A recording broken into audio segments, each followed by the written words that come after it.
Hey y'all, hey, and welcome back to the Blue Collar Wife. I am yours truly, Cookie, and as always, thank you so much for coming back to my channel on today. So y'all, I want to talk about something that I saw on Facebook, and it really surprised me when I saw it. This young lady was talking about her marriage to her husband and how he was such a great husband and he stuck by her in her illnesses and all of that stuff. It was a beautiful tribute that she had to her husband and how she was just talking positive about marriage and her marriage and just relationship in general. And so the comments they didn't meet the vibe, y'all. There was people, especially women, that was saying, basically she's lying, her marriage is not that great. Something must be wrong with him. He must be DLing. She's putting up a front. Like, y'all, they was just downing this lady's marriage because they just could not believe that anyone, especially because this was a black relationship, and I hate how black relationship is portrayed in media and all that stuff, but they were just like, no, that's not true. That can't happen. No marriage is like that. And y'all, I just could not fathom, why people was feeling that way. And then I had to think about it, what they see on social media, what they hear, it's not often that you see positive, healthy relationship. It's not that often.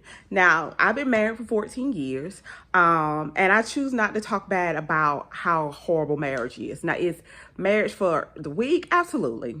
It's not. It's absolutely not for the weak. Does marriage has some struggle? Yes, it does. But it's not the struggle that you see in movies where the husband is abusive or he ain't working or the wife is dominating and she got a mouth and she want to be the head. It's not like that. No, it's definitely not like that at all. But there is, things in my marriage that I had to grow from. There are things in my marriage that I had to learn about me. So I want to talk about some things in my marriage and, to help any newlyweds, somebody that is single, about, the ins and outs and ups and downs of marriage. Because I've been married almost 14 years now. So I've seen some stuff, gone through some stuff, been through some stuff.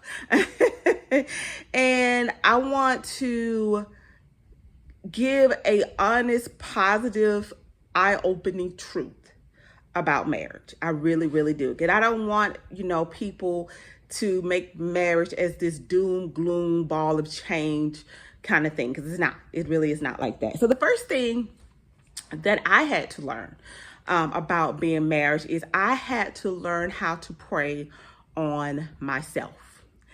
And I know you're trying to say, what do you mean by that? When I first got married, let me tell y'all about my marriage. And I would not recommend this to anybody. Anybody. But within a year, I was dating and married my current husband within 1 year. We dated for like 6 months.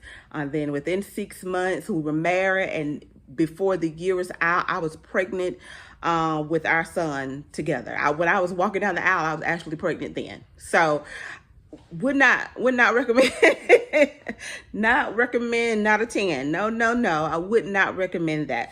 But was that good for me? Absolutely. Did it help me grow and mature in the areas that I needed to mature in? Absolutely. But I say all that to say this. I had to learn how to pray on me. And the reason why I say that, because, when I got married, I was very naive. I was very selfish. And there was a lot of things I had to grow out of. And let me tell you something. When you're single, you kind of know your flaws. You kind of know your flaws or what have you. But when you get married, those flaws that you didn't really think about working on, and you thought it was really no problem, and you get married, you realize that those falls are kind of toxic, and you need you need to grow from that. And I had to pray on me. I was praying so hard about, Lord, you need to change my husband and make him the man that you ordained for him to be for me, and da-da-da-da this and da-da-da-da that. And I did not pray on myself. And on sad as it may seem, I had to learn that God can't change him, and then I don't ask for change. Because what's good is him being changed, and I'm still in the same state that I am in. So I had to learn how to pray for me. So I started praying, the prayer to God was, God, make me the wife that my husband needs. Not what he wants, but what he needs. And I'm going to explain to you why I say that. Your needs eventually become your wants. I'm going to say that again. Your needs eventually become your wants, because the wants that you have, like the things that I wanted out of a husband, which were superficial, they faded. You know, wants, they come and they go. Some stuff women wants is just mind-boggling, because I was like that. I was young, I was immature, and I was old and immature as well. And those wants that I wanted, they faded out, but my needs always stayed solid. And so that's the thing about prayer. You know, you pray, or I know I prayed for God to let me be the wife that he needs, because I know his needs are going to always continue. They're solid. They'll never change. They're, you know, that's the foundation of him. And so I prayed that prayer. I prayed that prayer in my marriage, because I knew that it was not doing me any good to pray this prayer for him to get right, and I wasn't praying for myself. And I saw somebody that said that one time, like, you're praying for God to change your husband, but why you're not praying for God to change you? And it's true. It's absolutely true. So I prayed that prayer, that God make me the wife that my husband need. And I'm still praying that prayer, because there's still some areas that I need to grow into meeting my husband's needs. And I know that, and I work on that daily. And when you're married, or when you first get married, you learn very quickly about your flaws. Very quickly. Very, very quickly. And you can either do one or two things. You can either learn how to grow from those flaws, or you can let your marriage crumble and not care to not grow. And I didn't want to be that way. I wanted to save my marriage. I wanted my marriage to work. Now, at the beginning, honey, I was a mess. I ain't gonna even lie to you. I was a mess. But as I've grown into my marriage and grown into Christ, I realized how important it was for me to save my marriage, because my marriage was not for singlehood. My marriage was for partnership. And so I had to really look at myself and say, what about you that is causing this marriage to have conflict? And if you have a good husband, you know, don't let the enemy or people fool you into walking away from something because you're the conflict and you're not willing to change. And so I had to look at myself, and I had to ask myself, what am I doing that is causing conflict in my marriage, and how can I change? And when I had that honest conversation with God and myself, I asked God guidance on how to change, what I need to do to change. Show me how to change. Take me through scriptures and changing. Help me to fast through this, because my priority was to save my marriage and be the helpmeet that my husband needs. So that's the first thing. Marriage, I can't stress this enough. Marriage will show you your flaws. And you may not think the stuff that you're doing in your singlehood is a problem, but sugar, when you get married, you're going to realize that that is a absolute flaw, a big flaw. So the second thing I want to say is that your first 5 years of your marriage is going to be hard. It's going to try you. It's going to pull you. It's going to make you question, why in the world did I do this? Was this really called? Was this the real person I'm supposed to be with? Those first 5 years of your marriage is going to try you. And it's just because these are two personalities that's living in the household now. And it's clashing because you're used to doing things your way and he used to doing things his way. And now these personalities are clashing and you all got to figure it out. I'm gonna tell you about me because I'm gonna talk about me. When I first got married, I had my daughter. My daughter was 4 at the time I got married, and then I was pregnant. And then when I had my son, I had a 4-year-old, and a baby. So when me and my husband had an argument, and it could be something minute, simple, small, I was always quick to say, I'm gonna pick up my stuff and go home, and I'm taking my kids. I'm going back home to my mama and daddy. I was quick to say that, y'all. I was quick to say that because it was these two personalities and we had to figure out and learn each other. And y'all, I did that like the first maybe 3-4 years of my marriage. I was like, I'm gonna pack up my stuff. I'm gonna go home. I ain't got to deal with this. I can go back home to my mom and daddy. And I would pack up. I would take clothes out the closet, out of drawers, clothes out of my kids' closet and out of their drawers, pack up my SUV, honey. And I was like, I'm out. Bye. I'm gone. And I laugh at it now because I was just like, girl, you did this so many times. Like, oh my God. But I did. I really, really did. And probably when I got to my 5th year of marriage, my mind switched. And I'm just like, either you in or you out.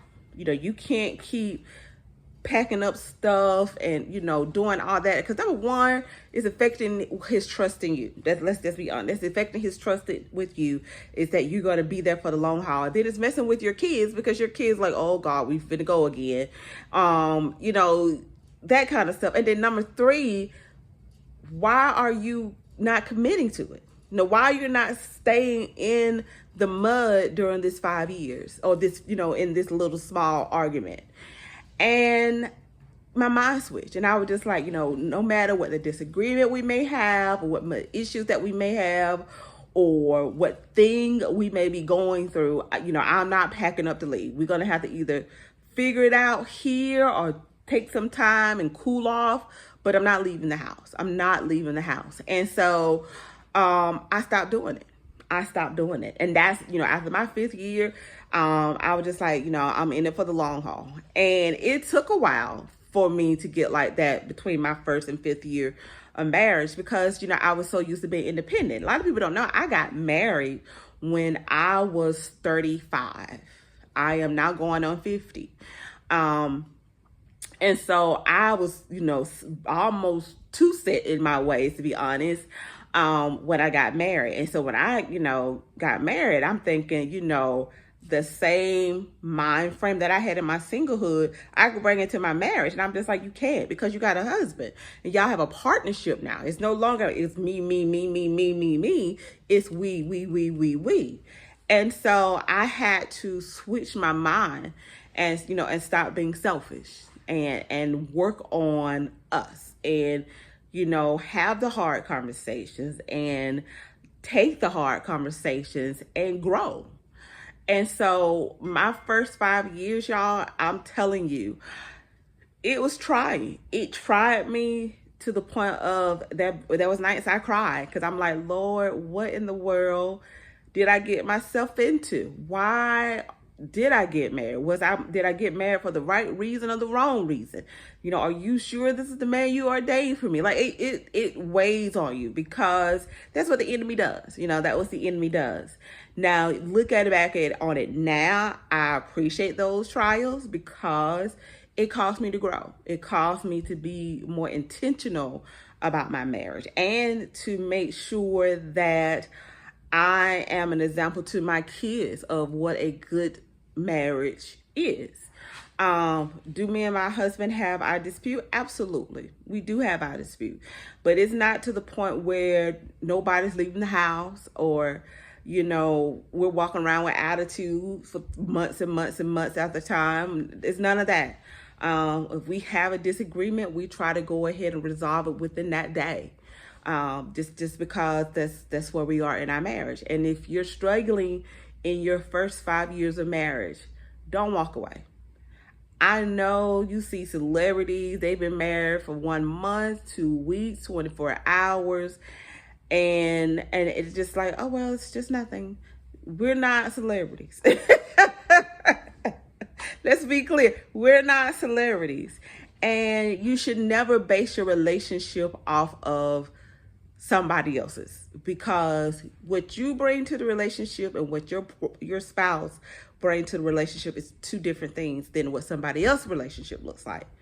And secondly, if you have a good spouse, if your spouse is not beating on you, your spouse is not misusing you, taking advantage of you, if you got a good husband to the wife and a good wife to the husband, don't walk away from it. Don't let sourpuss people who are miserable talk you out of having a good marriage.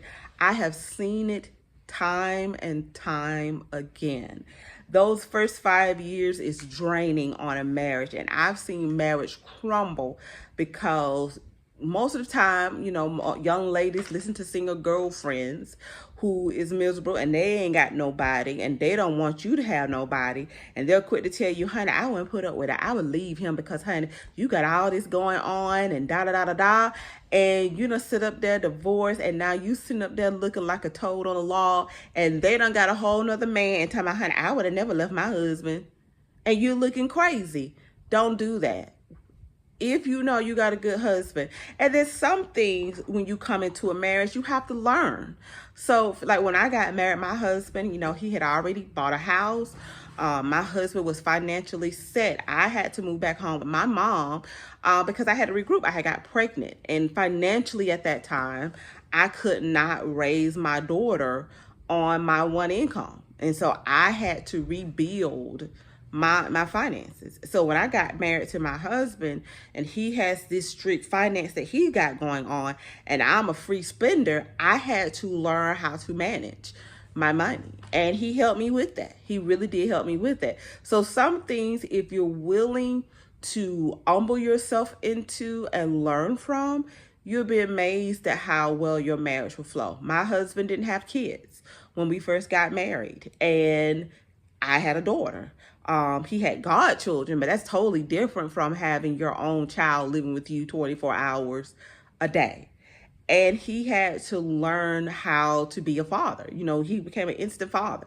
And so he had to learn how to be an instant father and play, the role of being my child's father. And he does it well. My daughter calls him dad. She loves him like her dad. To him, that's his daughter that he brought into this world. But, he had to grow into it, and, you 5 years, you got a wife that got a daughter who's pregnant, and, she's trying to get herself financial. So you're taking on the bulk of the load of the finances. That's a wear tear on any man's mind. And so those first 5 years was hard for us, but we made it through it. We're, like I said, we're almost 14 years into it. So I would tell any young couple, weigh it out. Don't throw in the towel. I know it's hard. Trust me, I know. But with prayer and guidance and communication, I can't stress that enough. Communication, not arguing, but talking in the cool of the moment. Communication will save and take your marriage a long way. And I'm telling you from a girl who do not like to talk. Don't like to talk, and I had to learn that the only way that I'm gonna save my marriage, I got to be willing to have hard conversation. And the last thing that I want to talk about marriage is that don't base your marriage on other couples. Um, And the reason why I say don't base your marriage on other couples is because of the mere fact of you never know what that couple is going through or the struggle that they're going through or what they had to go through to get where they are. So I often, tell myself you can't base your marriage on other couples. You don't know their story. You don't know their history. You don't know nothing about them. You only see that 1 hour of them, that 5 minutes of them. You really don't know what a couple is going through behind closed doors. They may seem like the most happiest people, out in the streets, and when they're at home, they may be at each other's throats or necks. So I had to learn that, and I had to learn that very early on in my marriage. I want to say about my 6th, maybe 7th year of marriage. I was looking at this couple, and the couple was married, and he was in a pastor role, and I didn't realize how much he was going through at home, and I was just amazed to see and find out. And so that made me realize that you need to work on the little marriage that you have before you're trying to emulate or imitate somebody else's marriage or how you think your marriage should be, because you don't know what that person is going through. Now, there's nothing wrong getting sound advice from people who have experience, who have lived, who have gone through the marriage ups and downs. I would never tell you not to get advice, but I will not tell you is try to make your marriage like theirs, because you and that couple's marriage and your marriage is going to be different because you have different personalities. Everybody has a different personality. Where my husband, he is even tempered. He knows a lot of people because of the type of work that he does.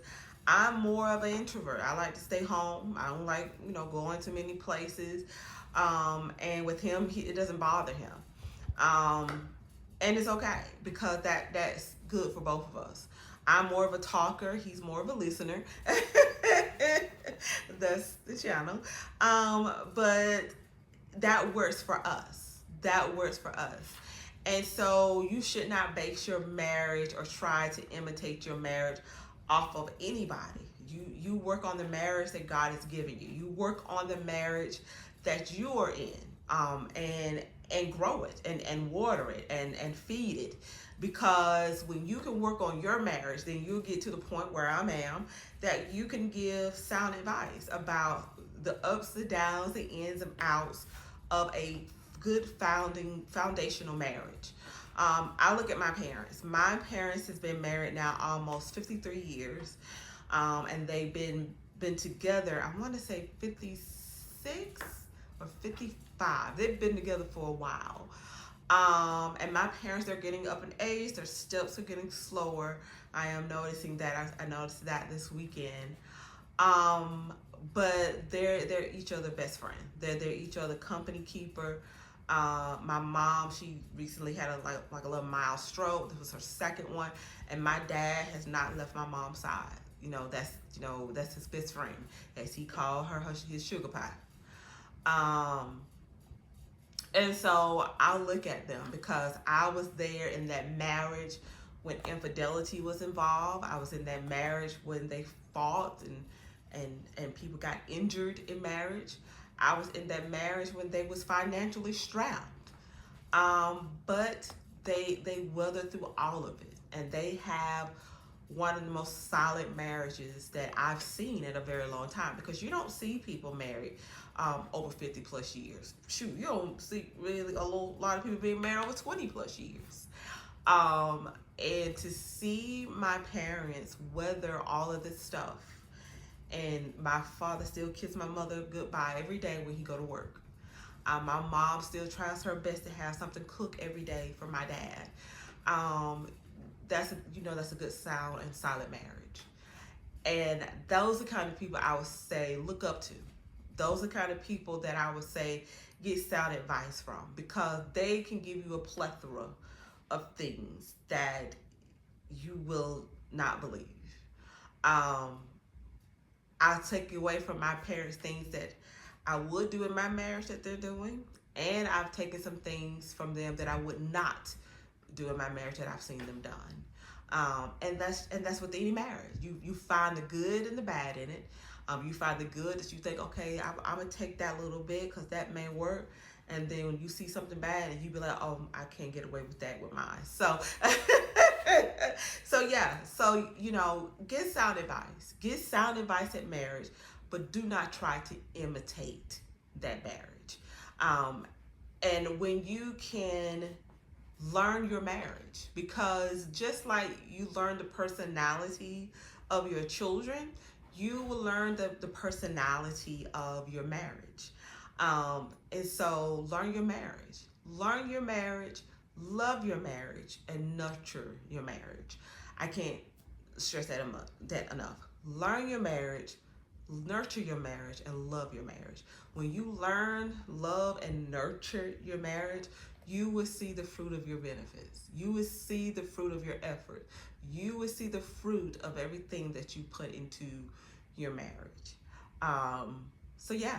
So I'm not gonna keep babbling. I ain't gonna keep y'all too much longer, but I wanted to come in and to give some positive spin about marriage. Because like I said, when I saw that Facebook post, y'all, I was just shocked. so shocked, because I'm thinking, what happened to us as a society that we do not want the sanctity of marriage any longer? I'd rather shack with you for 20 years. And yes, I said shack, honey. Shack and shack. I did. I'd rather shack with you for 20 plus years and not take on the responsibility and the God-given role of being your spouse, your husband, or your wife. We got to do better, saints. We got to do better. So I'm going to go ahead and end it here. But until then, you guys, if you love this video, definitely comment down below on some things that you see in marriages that you don't like, that society portrayed, or some things that you've learned in your marriage that you want to share with other people. Definitely comment down below. But until then, you all, as always, I hope you all have a great and lovely day. If you like this video, please share and subscribe. But until then, y'all have a good one. Talk to you soon. Bye, y'all.